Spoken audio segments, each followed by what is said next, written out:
नमस्कार दोस्तों। आज की कहानी लेकर के आई हूँ मतलब का रिश्ता। एक गांव में एक बड़ा साहूकार रहता था। साहूकार बहुत पैसे वाला था। आसपास के कई गांव में उसका बड़ा नाम था, लेकिन इस साहूकार को अपने पैसों का, अपने रुतबे का और अपने नाम का बड़ा ही घमंड था। वह अपने नाम को बनाए रखने के लिए बहुत ज़्यादा सोचता था और बिना किसी के भावनाओं की कद्र किए वो सब करता था जो उसे लगता था कि करना चाहिए। साहूकार को कई सालों बाद एक संतान प्राप्ति हुई थी।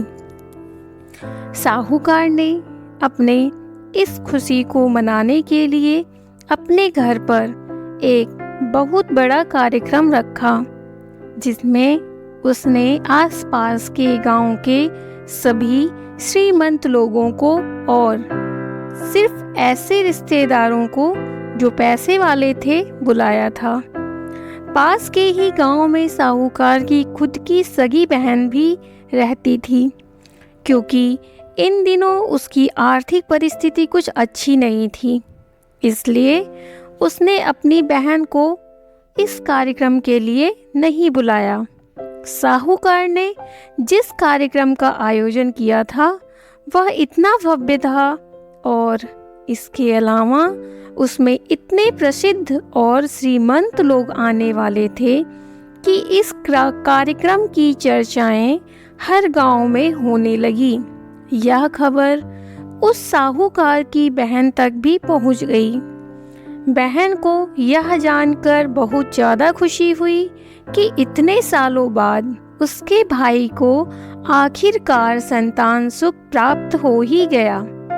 बहन ने सोचा कि भाई गलती से उसे इस बारे में बताना भूल गया होगा और अपनों को भला कोई न्योता देता है। भोली बहन ने अपने भाई के यहाँ उस कार्यक्रम में जाने की तैयारियां शुरू कर दी। जिस दिन कार्यक्रम था उस दिन बहन सुबह सुबह ही अपने भाई के घर जाने के लिए निकल पड़ी। रास्ते में अपने पुराने मैले कपड़े देख उसे ख्याल आया कि अगर किसी और के घर जाना होता तो मैं ऐसे कपड़ों में जाने की सोचती भी नहीं, लेकिन मैं तो मेरे अपने घर, मेरे मायके जा रही हूँ। वहाँ मुझे ये सब सोचने की ज़रूरत नहीं है। जैसे ही वह अपने मायके पहुँची, वहाँ का भव्य आयोजन देखकर वह बहुत खुश हो गई और उसे अपने भाई पर बहुत गर्व हुआ। वहाँ पर वह जल्दी से जल्दी अपने भाई को मिलकर उसकी खुशी में शामिल होना चाहती थी। वह तुरंत सीढ़ियाँ चढ़कर घर के अंदर प्रवेश कर गई। उसने देखा कि उसका भाई मेहमान के तौर पर आए सभी धनाढ्य और नामी लोगों का स्वागत करने में व्यस्त है।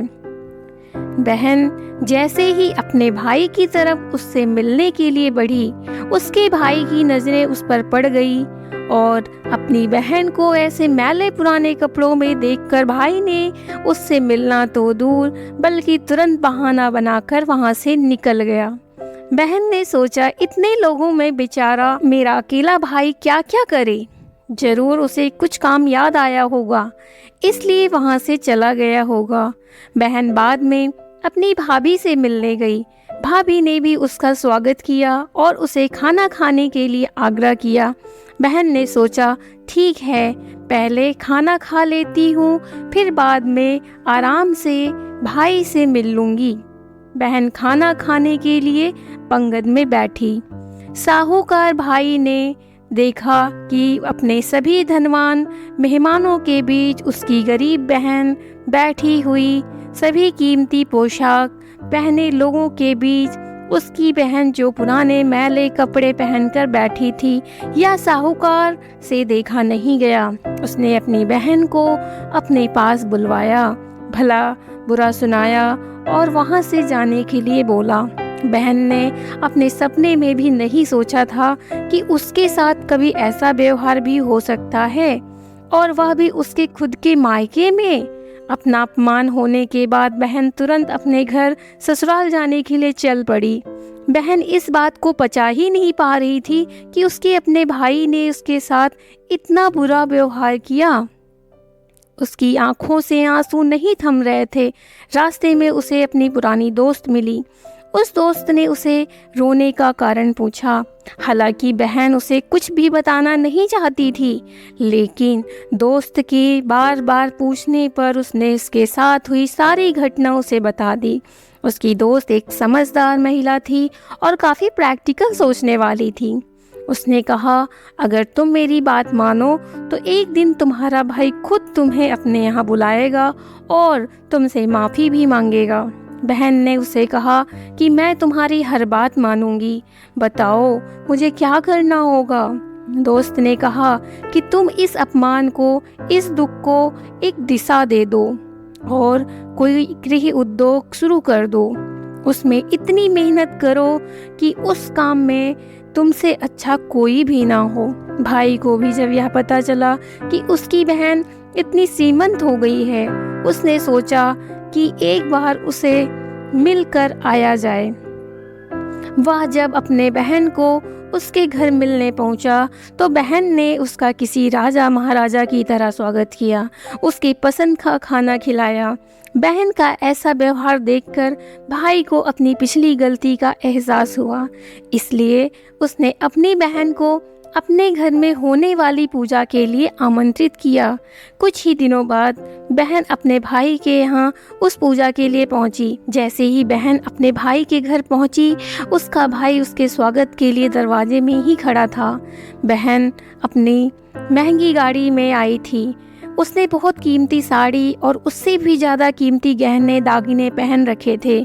बहन का ऐसा ठाट बाट देखकर सिर्फ भाई नहीं बल्कि उसका पूरा गांव दंग रह गया। भाई दौड़ कर आया और बहन की गाड़ी का दरवाज़ा खोलकर उसे बाहर आने के लिए कहा और बड़े प्यार से उसे पूजा का प्रसाद ग्रहण करने के लिए बुलाया। बहन को इस बार 12 पकवान परोसे गए थे। चांदी की थाली में उसे खाना दिया गया था। वह साथ में एक सोने की चम्मच भी रखी गई थी। उसके बैठने के लिए बेशकीमती पाट रखा गया था। बहन को यह सब देखकर उसके वह पुराने दिन याद आ गए, जब भाई ने उसे बिना खाना खिलाए ही भला बुरा कहकर वापस लौटा दिया था। बहन खाना खाने के लिए तो नहीं बैठी, लेकिन उसने अपने सारे कीमती दागने और जेवर उतारकर उस थाली के सामने रख दिया और खाने में से कुछ निवाले उन दागिना पर रख दिए। बहन का ऐसा व्यवहार देखकर सभी हैरान थे। किसी को नहीं समझ में आ रहा था कि बहन ऐसा क्यों कर रही है। आखिर वह क्यों उन जेवरों को खाना खिला रही है। जब सभी ने उससे पूछा कि वह क्यों ऐसा कर रही है, तब बहन ने सबके सामने बताया कि आज जो उसका इतना मान सम्मान हो रहा है वह दरअसल उसका नहीं, उसके इन्हीं कीमती दागिनों और कपड़ों का हो रहा है। क्योंकि मैं तो अभी भी वही पुरानी साहूकार की बहन ही हूँ। अगर कुछ बदला है तो वह मेरी परिस्थिति है, मेरे कपड़े और गहने हैं। भाई ने अपनी गलती का एहसास होने पर इस बार अपनी बहन के पैर पकड़कर माफ़ी मांगी। बहन जो पहले भी अपने भाई से निस्वार्थ प्रेम करती थी, उसने अपने भाई को माफ़ कर दिया और उसे गले से लगा लिया। दोस्तों, पैसे सिर्फ हमारे जीवन को सरल बनाने के लिए हैं, जबकि रिश्ते जीवन में मिले किसी वरदान की तरह हैं। अगर उन्हें सच्चे मन से और निस्वार्थ भाव से निभाया जाए, पैसे खर्च हो जाएं तो आप बाद में भी कमा सकते हैं, मगर रिश्ते खर्च हो जाएं, टूट जाएं तो दुनिया का सारा धन भी आपको उन्हें वापस नहीं दिला सकता। इसलिए आपके पास जो भी रिश्ते हैं उनकी कद्र करें। धन्यवाद।